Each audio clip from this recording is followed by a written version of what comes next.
apakah Yesus itu Nabi Isa atau bukan? Oke. Ya, kalau mereka bertanya apakah Yesus itu karena mereka dari agama seberang, tentunya Ya, Nabi Isa yang mereka maksudkan itu adalah Nabi Isa dari kitab mereka, bukan?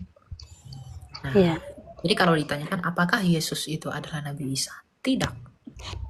Coba kamu bilang sama mereka, di mana bukti sejarah bahwa Isa itu lahir di bawah pohon kurma? Kami punya data sejarah bahwa Yesus itu lahirnya di kandang domba. Kamu punya nggak data sejarah Isa lahir di bawah pohon kurma? Kalau nggak punya, berarti nggak sama. Itu yang pertama. Yang kedua, kamu bilang, ibunya siapa? Ibunya Isa kan Maryam, saudara Harun. Berarti dari suku apa? Dari Lewi kan?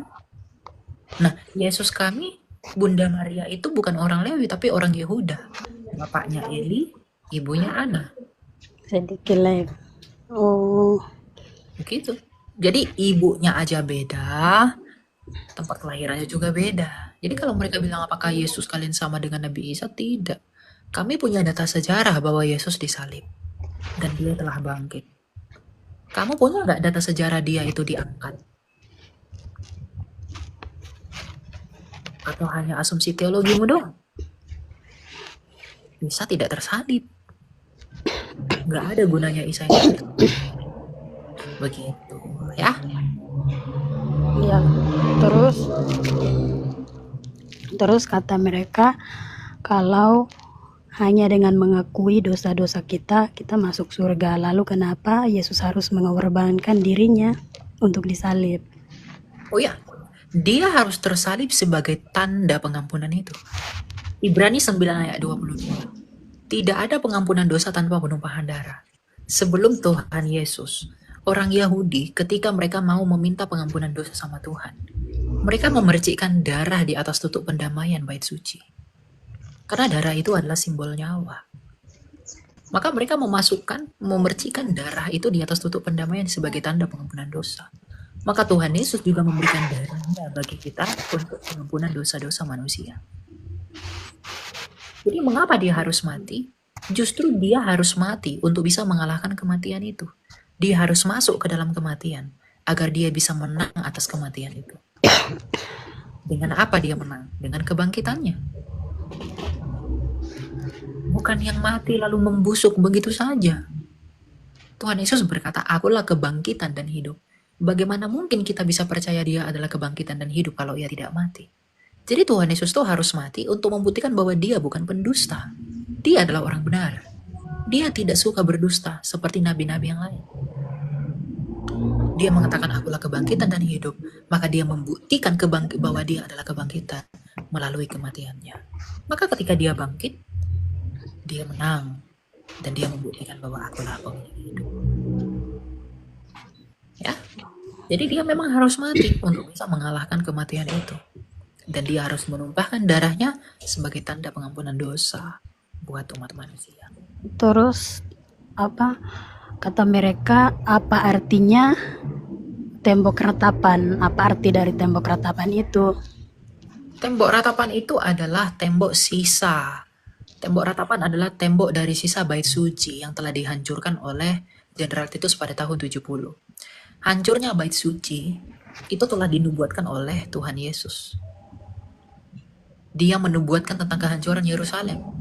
Dan itu benaran terjadi, Yerusalem dihancurkan. Bait suci dihancurkan. Itulah kekuatan Yesus Kristus.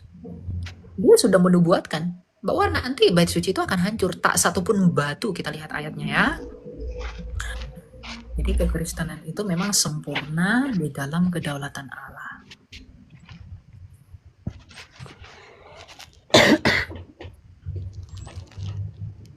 Oh iya ya. Lihat dalam Lukas 21 ayat 6. Apa yang kamu lihat di situ akan datang harinya di mana tidak ada satu batu pun akan dibiarkan terletak di atas batu yang lain. Semuanya akan diruntuhkan. Tuhan Yesus mengatakan bahwa bait suci itu nanti akan dihancurkan. Dan beneran pada tahun 70. 40 tahun sebelum 40 tahun setelah kelahiran 40 tahun setelah kenaikan Yesus Kristus, bait suci dihancurkan. Jadi tembok ratapan itu sisa dari bait suci. Jadi orang Roma itu mau menunjukkan kekuasaannya, mereka berkata, jangan kita ratakan semua bait suci, kita harus sisakan tembok barat agar seluruh dunia tahu bahwa Roma pernah berkuasa atas Yerusalem. Maka sekarang tembok ratapan itu adalah sisa dari bait suci yang dibangun oleh Salomo itu. Maka bait suci tembok barat itu tidak punya arti bagi kita orang Kristen. Karena bait suci yang sesungguhnya sekarang kita adalah Kristus. Yesuslah baitnya kita. Kepada dialah kiblatnya kita. Bukan lagi ke bait suci. Lalu mereka sering bertanya kepada saya, katanya, kan mengapa kamu menyebut Allah itu Bapa, sedangkan Yesus itu anak? Mengapa kamu selalu sebut begitu? Ya memang Tuhan Yesus mengajarkan doa Bapa kami kan.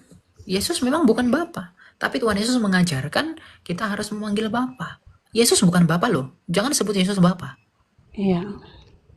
Tapi Tuhan Yesus yang adalah anak dari Allah, anaknya Sang Bapa, dia mengajarkan kita berdoa kepada Bapa dengan dalam doa Bapa kami. Kita menyebut dia Bapa itu sebagai hubungan kita yang intim dengan dia. Tuhan Yesus sendiri yang mengajarkan doa Bapa kami. Begitu. Ya. Ya, mengerti. Kata, mintalah kepada Bapa di dalam namaku. Jadi kita harus berdoa kepada Bapa, Bapa yang baik. Baru kita berdoa, baru terima kasih Bapa, di dalam nama Yesus aku telah berdoa. Di dalam Yesuslah kita bisa berkenan di hadapan Bapa. Maka doa-doa kita pun itu hanya bisa berkenan di hadapan Bapa di dalam nama Yesus, yang oleh Yesus kita bisa mengenal siapa Bapa. Lalu Kak Elia katanya kalau Yesus itu bukan Nabi Isa, lalu kenapa Yesus itu disebut Isa Al-Masih? Isa Al-Masih kan, Isa Al-Masih kan bukan berarti Nabi Isa.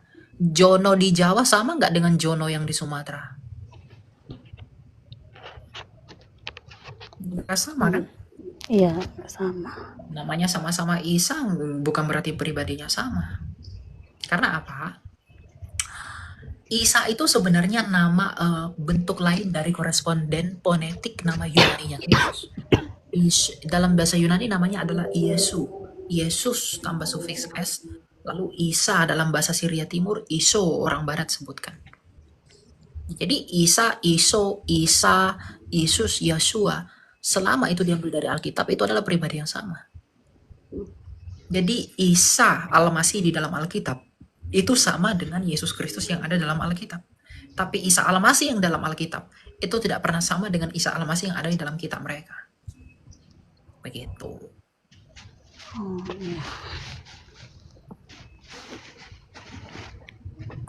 Itu ya.